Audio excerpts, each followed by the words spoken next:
వాక్యమై ఉన్న దేవుని నామములో మీ అందరికీ వందనాలు, శుభాలు.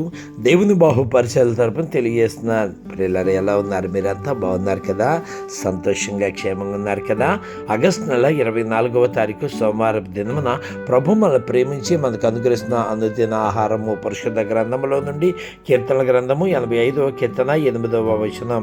దేవుడిని యెహోవా సెలవిచ్చు మాటను నేను చెవిని పెట్టేదను, ఆయన తన ప్రజలతోనూ తన భక్తులతోనూ శుభవచనము సెలవిచ్చును.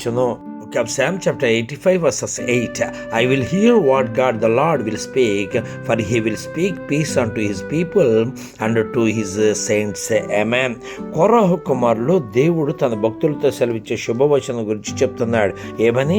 దేవుడిని యెహోవా సెలవిచ్చు మాటను నేను చెవిని పెట్టేదను, ఆయన తన ప్రజలతోనూ తన భక్తులతోనూ శుభవచనం సెలవిచ్చినన్నాడు. అలాంటి శుభవచనం తెలుసుకోవటానికి మీరు కూడా భయభక్తులు కలిగి దేవుని ద్వారా శుభవచనం పొందుకుందరుగాక. ఆమేన్. షలోమ్.